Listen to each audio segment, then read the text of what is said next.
अब advance party कौन है? एडवांस में प्राप्ति करने वाले कौन हैं? जो डायरेक्ट भगवान से प्रैक्टिकल में प्राप्ति करेंगे वो एडवांस हैं, या जो शरीर छोड़ने के बाद सत्युग में प्राप्ति करेंगे वो एडवांस पार्टी है। एडवांस पार्टी जो है वो प्राप्ति भी एडवांस में करेगी या सत्युग में प्राप्ति करेगी? है प्राप्ति भी इस एडवांस में करेगी। तो ये फैसला ब्रह्मा बाबा करेंगे तब तो सहयोगी बनेंगे। पहले बुद्धि में बात पूरी बैठनी चाहिए ना। जो मूल बात है गीता का भगवान कौन है वो उनकी बुद्धि में बैठ गया।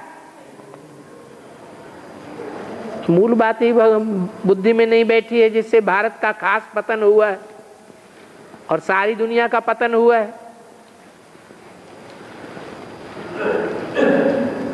और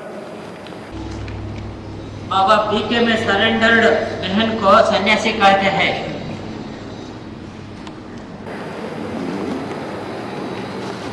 वहाँ माता कौन है? वहाँ माता कौन है? वहाँ पिता कौन है? और पति कौन है?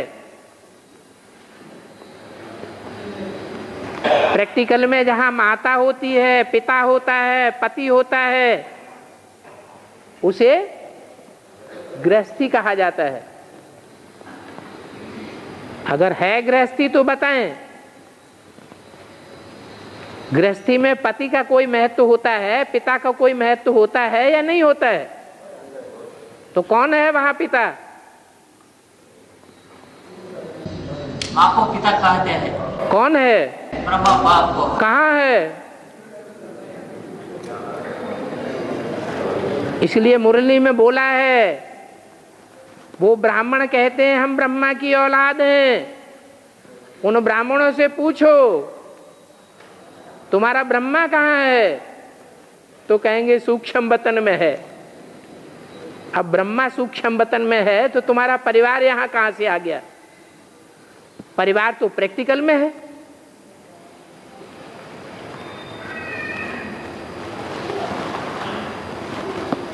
हर बात का जवाब ऐसे नहीं है कि एडवांस पार्टी ही देगी।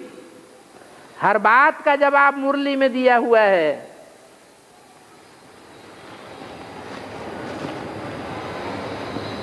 और बाबा अभी वनवास का पीरियड है या अज्ञातवास का पीरियड है? वनवास पांडवों का वनवास का पीरियड है या अज्ञातवास का पीरियड है? अभी जब तक राजाई नहीं मिली है तब तक या तो वनवास है या तो युद्ध है।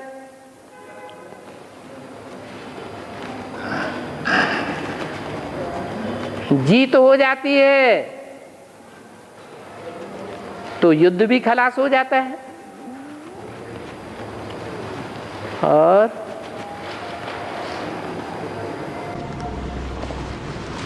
बाबा एक मुरली में पढ़ा है कि प्रजापिता कहा जाता है एक ब्रह्मा को।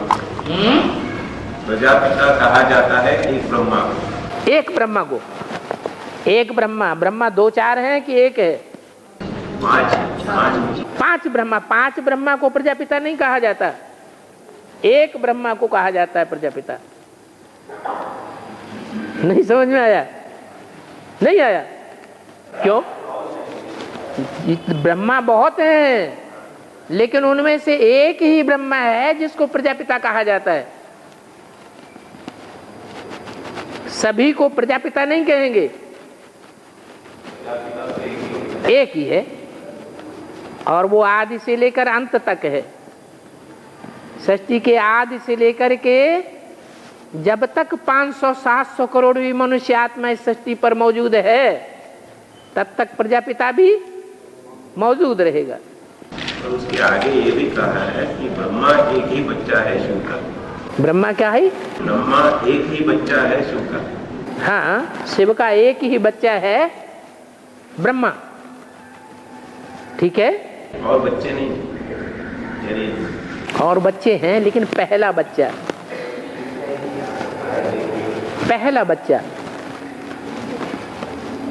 और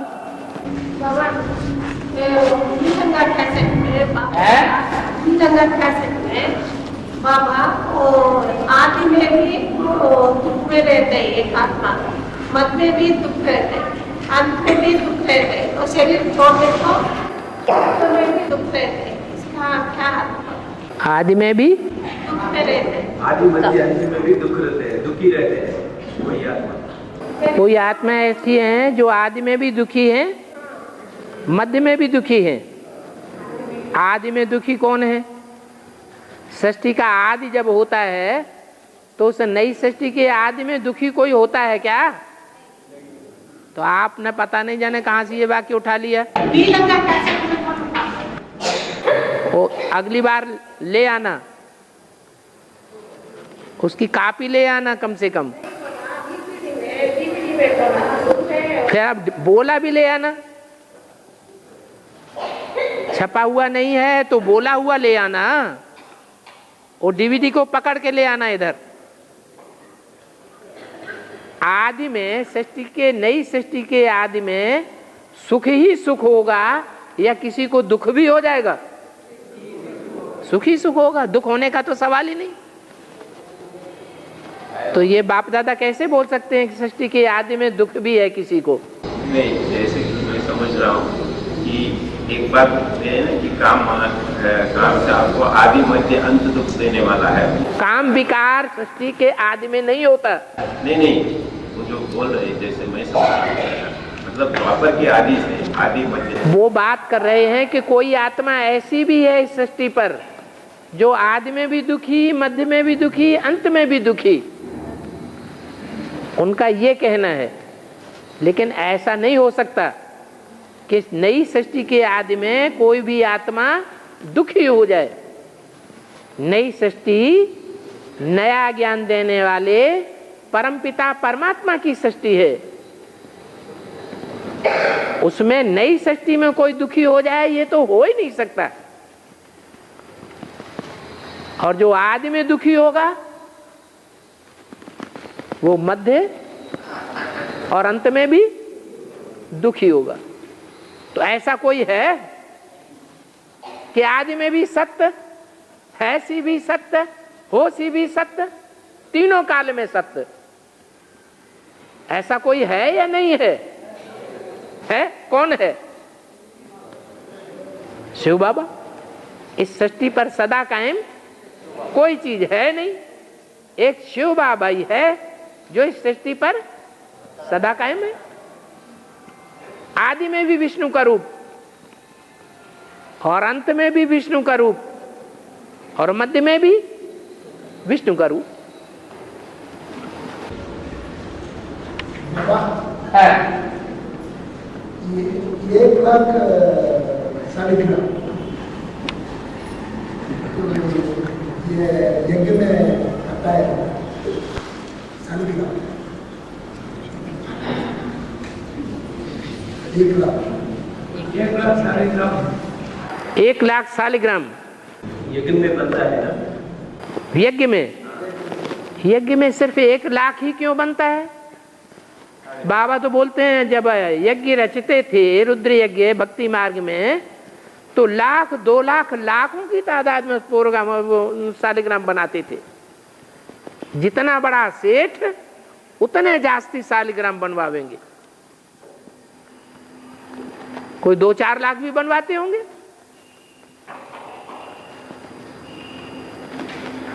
सुबह को बनाना शुरू करते थे और शाम को बिगाड़ देते थे। सुबह का साईं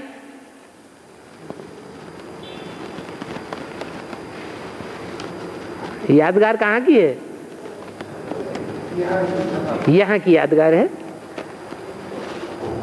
यहाँ ब्राह्मण बैठे बैठे क्या करते हैं? उनका मुख्य पुरुषार्थ क्या है? अभी अपन को क्या बनाना? शालिग्राम बनाना। तो कितने ब्राह्मण हैं जो शालिग्राम बना लेते हैं? हैं? 1 लाख ही है या ज्यादा कम ही है? 4.5 लाख हैं। 4.5 लाख ब्राह्मण ऐसे हैं जो अपन को क्या बना लेते हैं, शालिग्राम बना लेते हैं। इतने ब्राह्मण चाहिए। 1 लाख से काम नहीं चलेगा। नई षष्ठी कितने की होनी चाहिए? 4.5 लाख की होनी चाहिए। और इंद्र वाले माना है वो ही इंद्र वाले है क्या? नहीं, जो अपने को दर के अंदर रखते हो। दर माने दरवाजा। ये ईश्वर का दरवाजा है, ईश्वर का दर है, भगवान का दर है। भगवान के दर के अंदर रखते हो। भगवान ने जहां बैठाया है वहां रहते हैं, बाहर कदम नहीं रखते। परमिशन के बगैर इधर से उधर नहीं होते। जहां बिठाए, जहां ले जाए, जैसे चलाए वैसे चलेंगे, माने दरवाजे के अंदर है। और बाबा, अमृत वेले का समय, याद करने का समय, सेवा का बारे में सोचना सही है या ना सोचना?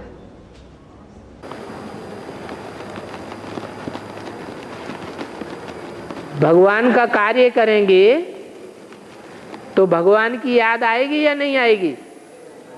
है? आएगी। भगवान की याद को ही तो योग कहते हैं। हाँ, सेवा जो है मनसा भी होती है, वाचा भी होती है और कर्मणा भी होती है।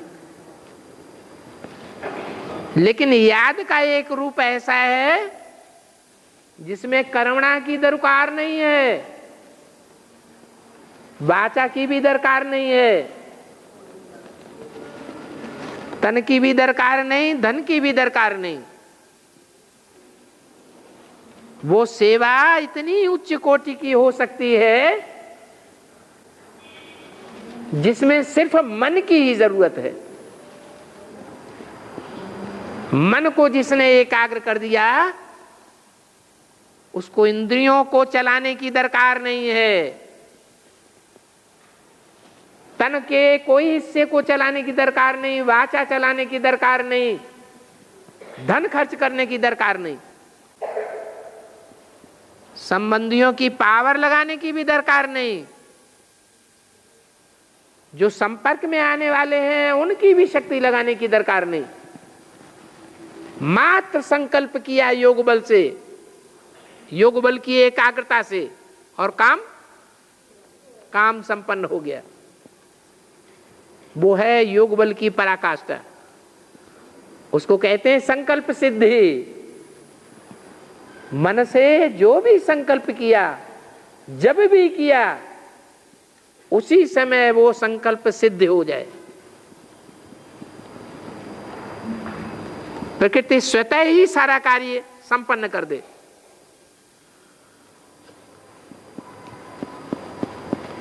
ऐसा योग बल अमृत वेले लगाना, प्रैक्टिस करना। अगर नहीं हो पाता है तो जितना हो सके उतना अच्छा। इसके लिए गीता में भी कहा हुआ है, स्वधर्मे निधनम से या परधर्मो भयावह। स्व माने आत्मा, धर्म माने आत्मा की धारणा में टिकना सबसे बड़ा धर्म है। स्वल्पम अप्यस्य धर्मस्य त्रायते महतो भयात्।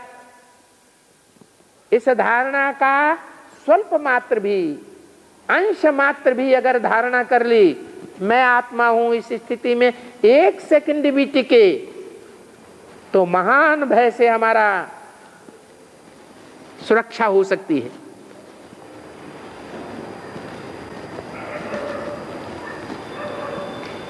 इसलिए प्रैक्टिस ये करना है कि मन को कंट्रोल करना है। नहीं होता है तो अच्छा मुरली ही पढ़ो।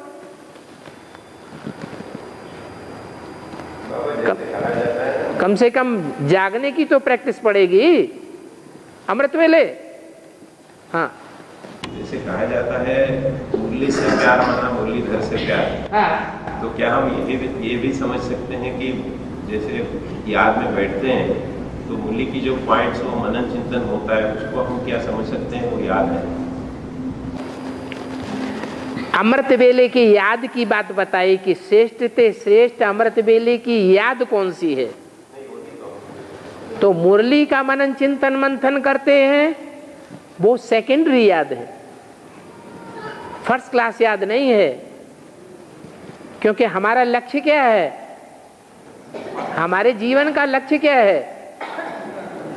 नर से नारायण बनना, मनुष्य से देवता बनना। तो देवताएं जब बन जाएंगे तो क्या करेंगे? मनन चिंतन मंथन करेंगे, करेंगे नहीं है? हाँ, तो उसी स्टेज पर पहुंचने के लिए क्या करना है? आत्म की स्थिति में स्थित रहना, वो दूसरा कोई संकल्प नहीं। और आत्मा से परमात्मा दूर है ही नहीं। मैं ज्योति बिंदु आत्मा, तो आत्मा के साथ परम पिता परमात्मा तो है ही है। आत्म की स्थिति में रहेंगे तो बाप याद आवेगा, देवान में रहेंगे तो बाप याद नहीं आवेगा। आत्मा का गुणों का और बाप का गुणों का संकल्प करना तो होता है। आत्माओं के गुण अलग, देवताओं के गुण अलग, और बाप के गुण अलग। वो भूल गए?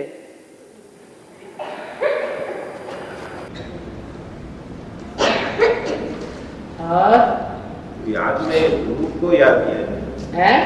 याद में जब बैठते हैं तो रूप को ही याद करते हैं। मूल रूप आत्मा का मूल रूप का और परमात्मा का रूप का स्वरूप का। आत्मा का जो मूल रूप है, उस मूल रूप में 100% टिकने वाला कौन है? है? एक शिव बाबा ही है जो उस मूल रूप में टिकता है 100%।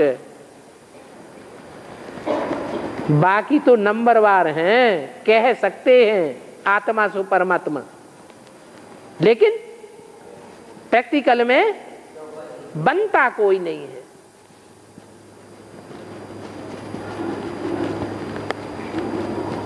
और बाबा 4.5 लाख बर्फ में दबा होंगे बाबा।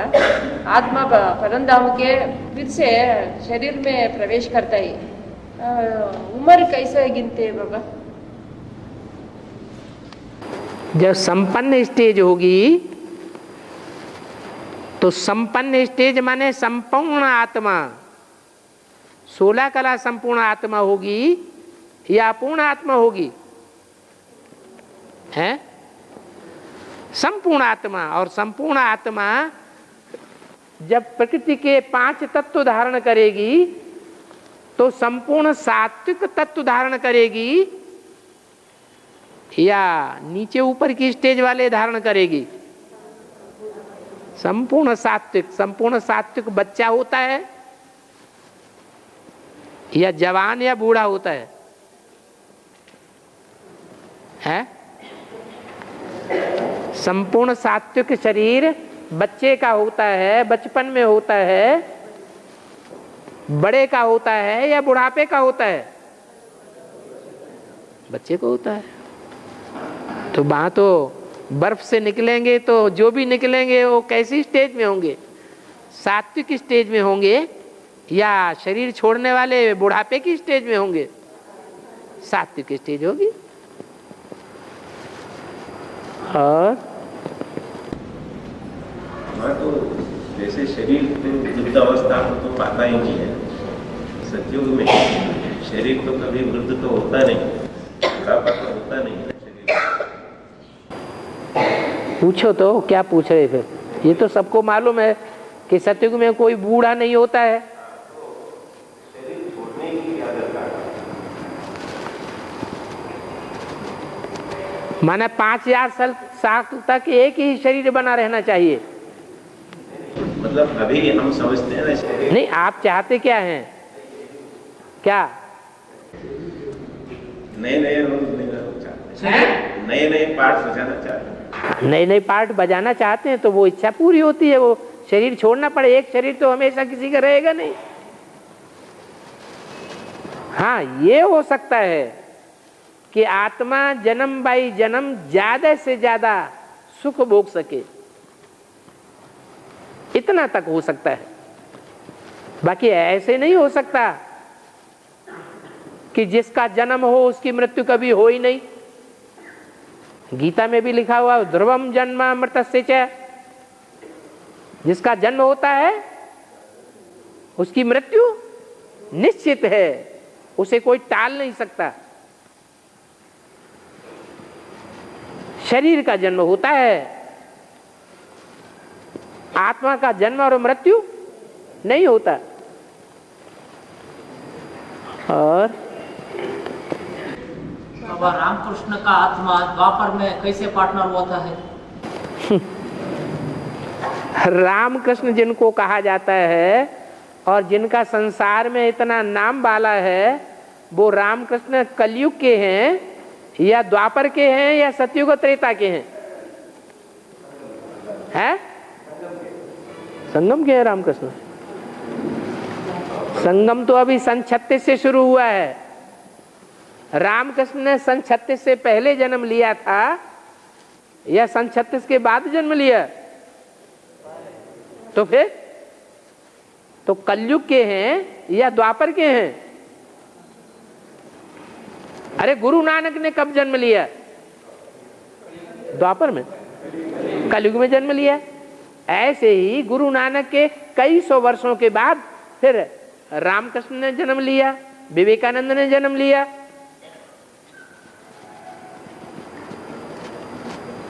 रामकृष्ण विवेकानंद की बात कर रहे हैं ना? हाँ, राम और कृष्ण वाली आत्माओं की बात कर रहे हैं।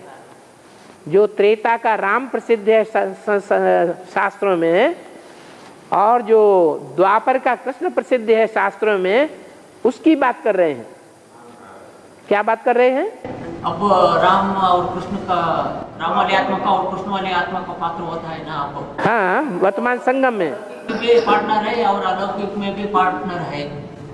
द्वापर में क्या पार्टनर? लौकिक में पार्टनर था, पार्टनर थे। अच्छा, संगम युगी पहले जीवन में हाँ पार्टनर थे। अलौकिक में भी पार्टनर है। अलौकिक में भी पार्टनर होते हैं। तो द्वापर में भी पार्टनर होता है। द्वापर की बात छोड़ दो, जन्म जन्मांतर आप पार्टनर हैं। द्वापर में कैसे? द्वापर में कैसे? गुरु और चेले पार्टनर होते हैं या नहीं होते हैं? हैं? बाप विक्रमादित्य बनता है। बाप विक्रमादित्य बनता है। बाप विक्रमादित्य नहीं, विक्रमादित्य का बाप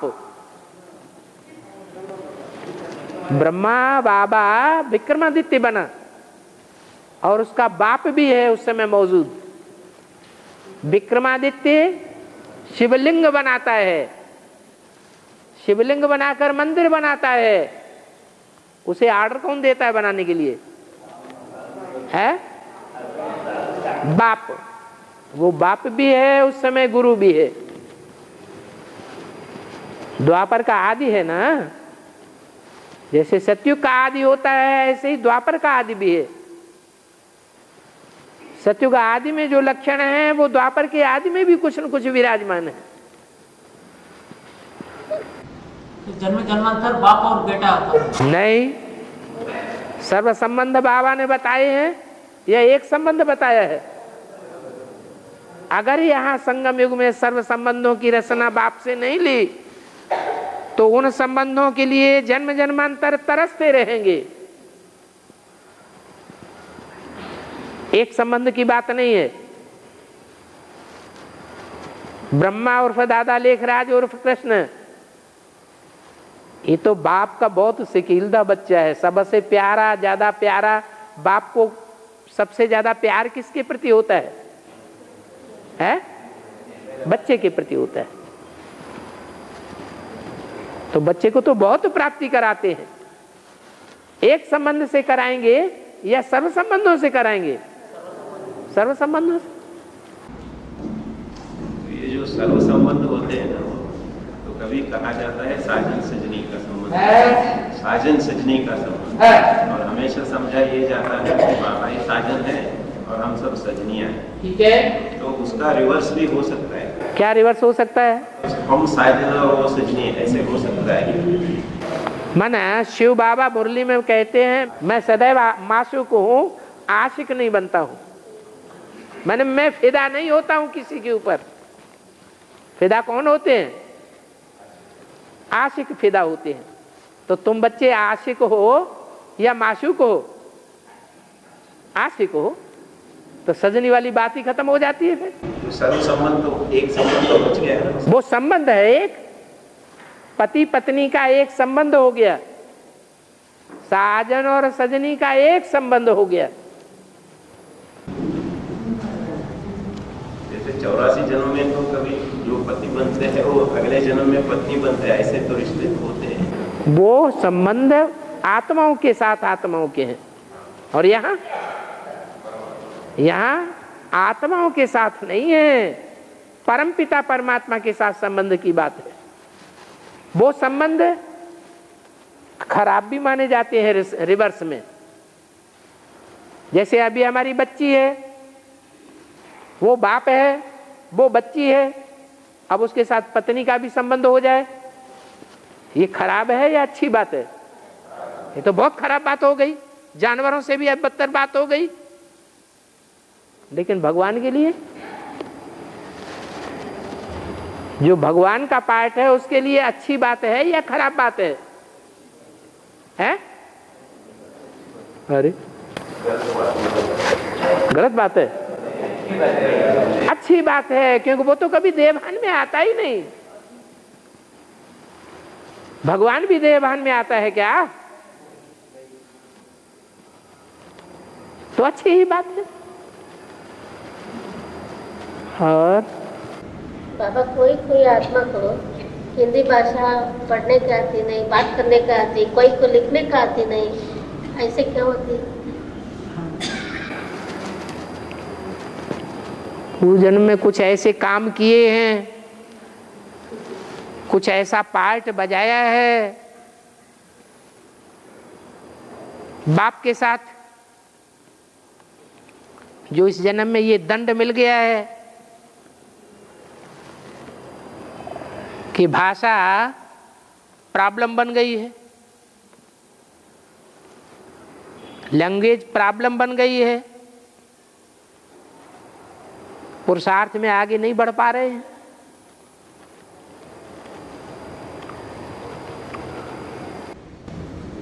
सच्ची कंठ फाइट कैसे होगा? वो लोग सच्ची कंठ फाइट कैसे बोलोगे? उनको कन्नड़ भी नहीं आता है, हिंदी भी नहीं आता है, तो उन लोगों को कैसा उनको पश्चाताप पड़ता है? Practice makes a man perfect. गलत बात है या सही बात है? हैं? सही बात है तो फिर करो। और बाबा, वो सरस्वती को ऐसे केश दिखाया ना, क्यों? सरस्वती मम्मा को केश ऐसे दिखाया ना? हाँ, वो केस है साधु संत महात्माओं के जो बाल होते हैं, वो उलझे हुए बाल होते हैं या सबके सुलझे हुए बाल होते हैं, जटाएं होती हैं, एक जुट हो गए, एक जुट इधर बिखर रहा है, एक जुट उधर, एक जुट इधर लटक रहा है, माने ग्रुप बन गए। क्या वो ग्रुप बनाई दिए उन्होंने, और सरस्वती के बाल सब सुलझे हुए हैं या जटाएं लटक रही हैं? सुलझे हुए बाल हैं, ये अंतर है।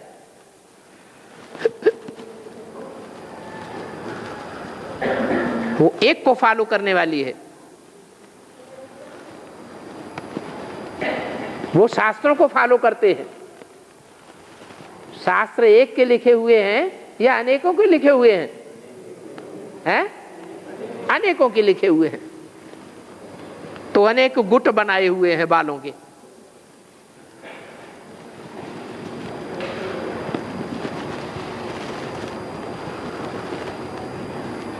और बाबा बीके में सम्मुख निमित्त बहन के सम्मुख योग करने का समय देवी या देवता का स्वरूप दिखाता था मुझे। बीके में ध्यान करने का समय सम्मुख में निमित्त बहन होता था ना। निमित्त बहन होता है, वो देवी होती है कि देवता होता है कि भगवान होता है कि भगवती होती है कि राक्षस होती है कि राक्षसी होती है? देवी या देवता का स्वरूप दिखाता था। अब वो एडवांस में बाप का सम्मुख योग करने का और सीढ़ी में योग करने का ज्योति स्वरूप शिवलिंग दिखाता है। भक्ति मार्ग में क्या करते हैं? जड़ को रखते हैं या चैतन्य को सामने रखते हैं?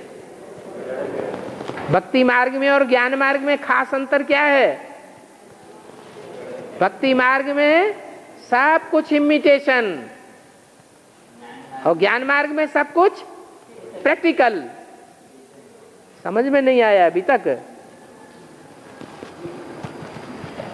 बीके में भक्ति मार्ग है या ज्ञान मार्ग है? भक्ति मार्ग है। और बाबा ये कलयुग के आदि में राम और कृष्ण का पाठ क्या है? भक्ति के कलयुग के आदि में, कलयुग के आदि में राम और कृष्ण का पाठ क्या है? उनका हर युग के आदि में अच्छा पाठ है। चारों युग प्रताप तुम्हारा है, प्रसिद्ध जगत तुझियारा। चारों ही युगों में आदि में उनका श्रेष्ठ से श्रेष्ठ पाठ है। कौन सा पाठ है बाबा? रामकृष्ण का। कौन का पाठ के यहाँ बाबा बोर्ड पर या कागज पर लिख करके बैठे हैं या बैठेंगे? ये तो तुमको साबित करना है कि बाप का पाठ किसका है, माँ का पाठ किसका है, राम का पाठ किसका है, कृष्ण का पाठ किसका है, ये तुम्हें साबित करना है। बाबा थोड़ी बतावेंगे।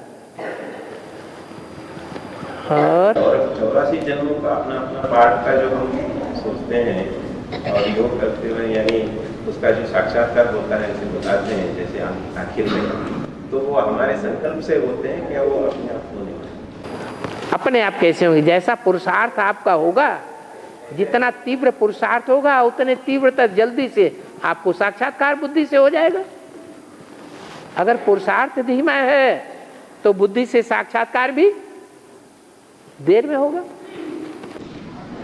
यानी हमको संकल्प करना है कि हम ऐसे ऐसे पाठ बताना है। संकल्प करने की बात नहीं है, संकल्प ज्ञान युक्त होने की बात है। मनन चिंतन मंथन ज्ञान युक्त हो चलता रहे। जिसका जितना जास्ती मनन चिंतन मंथन चलेगा वो उतना दूसरी आत्माओं की सेवा में भी लगा रहेगा। दूसरी आत्माओं की सेवा में लगा रहेगा तो बाप ऐसे बच्चों को बहुत याद करते हैं। बाप जिन बच्चों को याद करेगा उन बच्चों की याद बड़ी तीखी हो जाएगी। याद तीखी हो जाने से उनके संकल्पों में रिफाइननेस आएगी। रिफाइननेस आने के कारण उनका पाठ पहले प्रत्यक्ष हो जाएगा। बाबा अष्टदेव में नंबर 1 सूर्य, नंबर 2 चंद्रवंशी मुखिया है। अन्य नंबर वाले चंद्रवंशी मुखिया कौन है? अष्टदेव में नंबर 2 चंद्रवंशी मुखिया कौन है? योगिनी माँ। हाँ, तो आगे और अन्य देव नंबर 1 अन्य धर्मों का मुखिया होता है। तो मुखिया नहीं कहेंगे। मुखिया तो ऊपर से आने वाली आत्माएं हैं। जैसे देवी देवता सनातन धर्म में मुखिया आत्मा कौन है?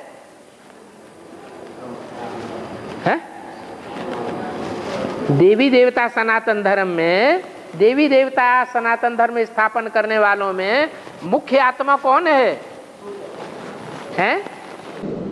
सूर्य, लक्ष्मी नारायण। वो 2 आत्माएं हुई या एक हुई? हम तो एक की बात कर रहे हैं। नारायण। नारायण से ऊपर शिव नहीं है।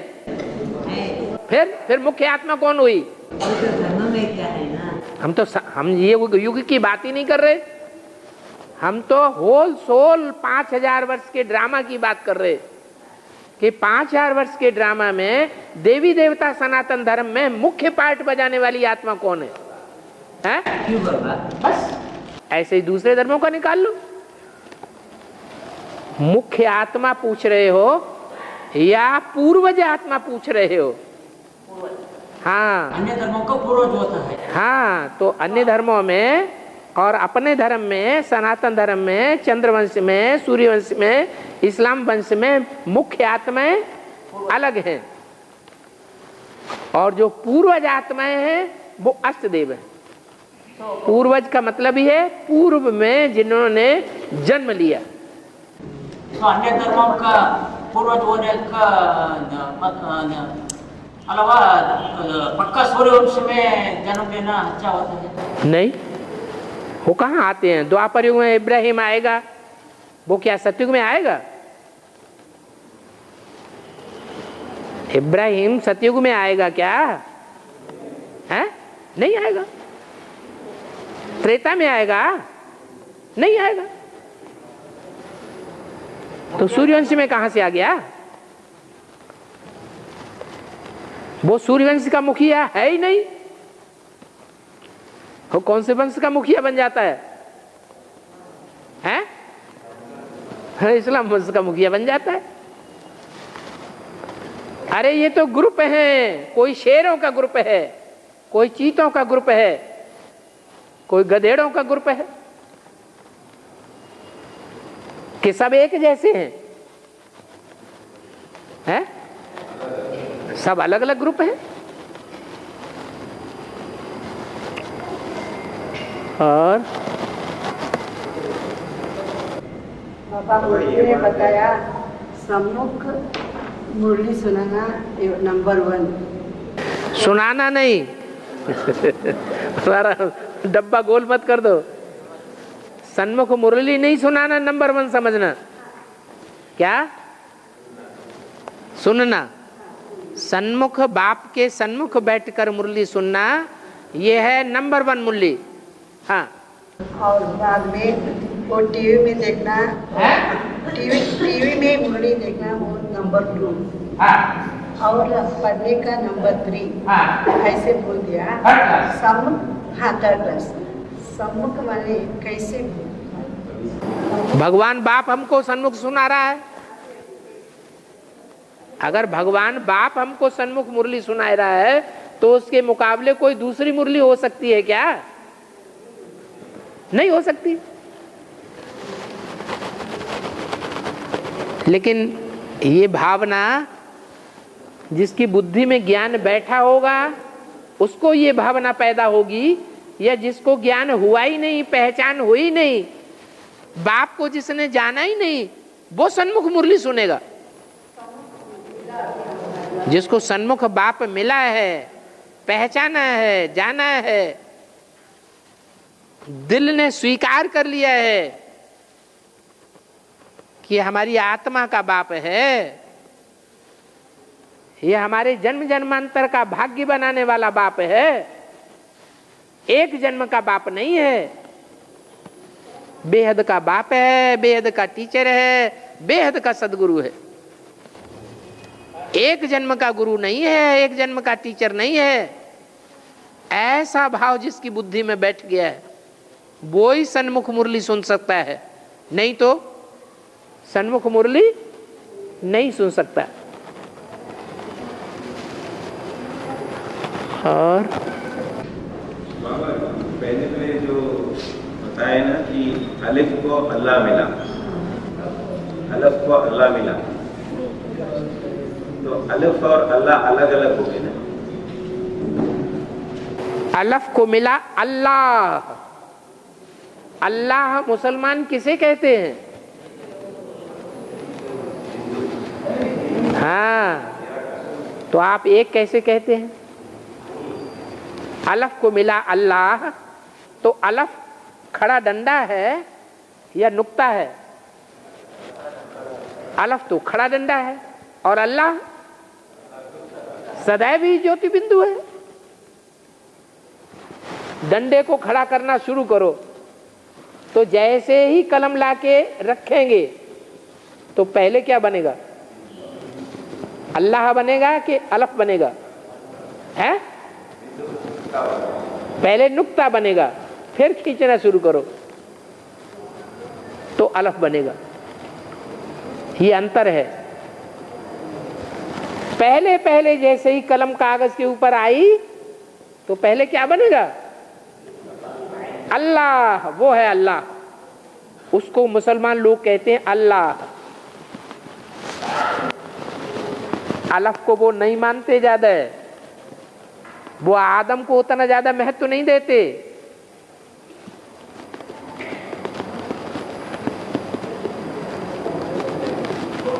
भारतवर्ष में दोनों को मिलाकर, क्योंकि प्रवृत्ति मार्ग है, उसको भगवान कहते हैं। तो अलफ को मिला अल्लाह, ये दोनों एक बात नहीं है, वो दोनों अलग है। हाँ, तो आप तो अभी क्या कह रहे थे? नहीं, मैं अभी एक इसमें सुना है अलग ही। आपका वाक्य तो यही था पूछने का कि अलफ को मिला अल्लाह, ये तो दोनों एक ही हो गए। ये दोनों एक नहीं है। अल्लाह माने जो हमेशा ऊंचा ही ऊंचा है, यानी जो सृष्टि नाटक में, सृष्टि रूपी रंगमंच में जो सदैव ऊंचा ही है। सृष्टि रूपी नाटक में आकर पार्ट बजाता है तो भी ऊंचा है, और नहीं पार्ट बजाता है तो भी ऊंचा है। उसका नाम दिया है संस्कृत में अच्युत। अच्युतम केशवम राम नारायणम। अच्युत, च्युत माने ऊपर से नीचे गिरना, वो कभी नीचे नहीं गिरता। शंकर वाली आत्मा का नाम है, टाइटल है शंकर, लेकिन वो सदाकाल का टाइटल है, 84 जन्मों का टाइटल है, या सिर्फ एक जन्म की बात है? एक जन्म की बात है। हाँ। जो अल्लाह है वो सदैव ऊंचा है, वो गिरना मना क्या बाबा? वो गिरता ही नहीं, ऐसे ही तो अल्लाह है। नहीं तो फिर मुसल्ला हो जाए।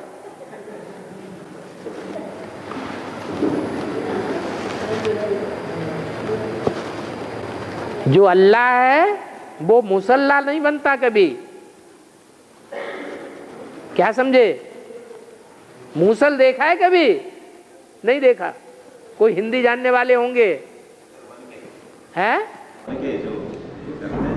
हाँ, कन्नड़ में क्या कहते हैं? मनके। मनके देखा है? हाँ, तो अल्लाह जो है वो मुसल्ला नहीं हो सकता। क्या? प्रजापिता मुसल्ला भी होता है। असली मुसल्ला वो है जिसका मुसल्लिम है ईमान, उसको कहते हैं मुसलमान। क्या? ईमानदार है, आज्ञाकारी, वफादारी, फरमानबरदारी, ईमानदारी, उसको असली मुसलमान कहा गया है।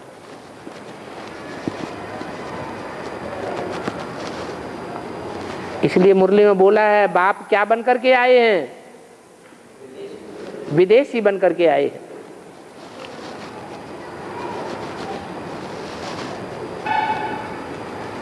माँ विदेशी बन करके नहीं आई है। बाप सारे विश्व का कल्याण करना है, देश विदेश दोनों का कल्याण करना है, यह सिर्फ देश का ही कल्याण करना है? और धर्मों का उद्धार होना है या नहीं होना है? और धर्मों का भी उद्धार होना है। शूटिंग कहाँ होनी है उद्धार होने की? है यहाँ संगम युग में सभी धर्मों का उद्धार होता है।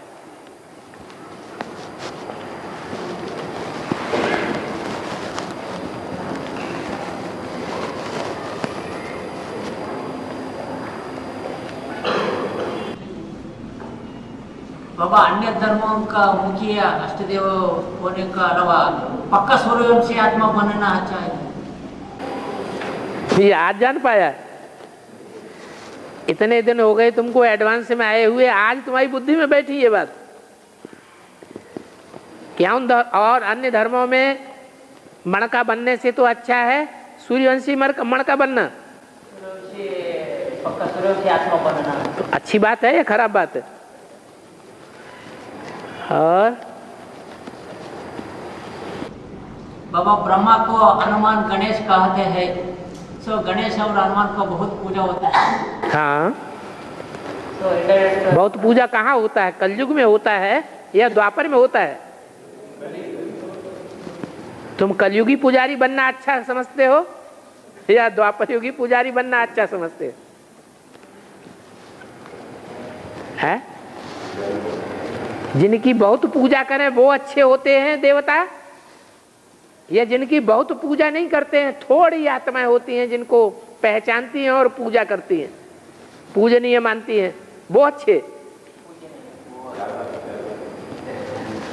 तो सतो प्रधान पूजा करने वाले अच्छे या तमो प्रधान पूजा करने वाले अच्छे? सतो प्रधान पूजा करने वाले थोड़े और तमो प्रधान पूजा करने वाले ढेर के ढेर।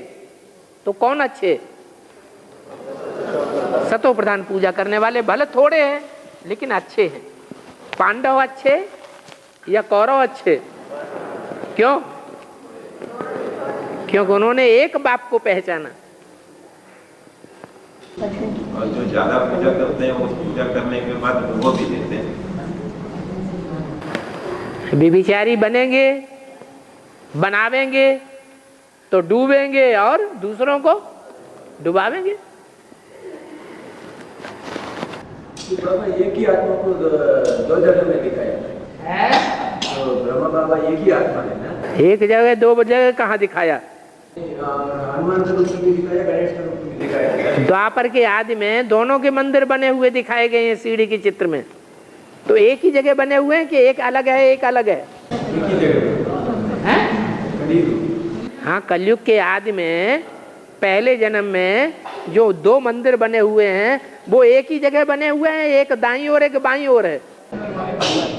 एक जगह कहाँ है? और बाबा एनएस में बाबा का सम्मुख क्लास होता है? एनएस में बाबा का सम्मुख क्लास होता है? नहीं होता है। होता तो तुम्हारे सामने नहीं आता। अरे वहां का क्लास कभी तुम्हारे सामने आया? नहीं आया। तो क्या छुपाया जा रहा है? माने तुम क्या समझते हो कि क्लास होता होगा लेकिन छुपा लिया जाता है?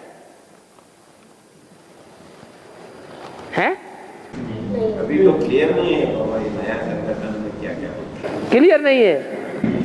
नया संगठन में क्या क्या होता है क्लियर नहीं तो। अच्छा, मर के देखो। जाकर मरना, काशी नगरी में जाकर मरना। वहां जाकर के मरना,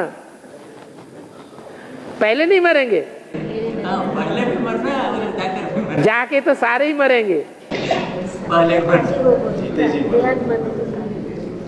और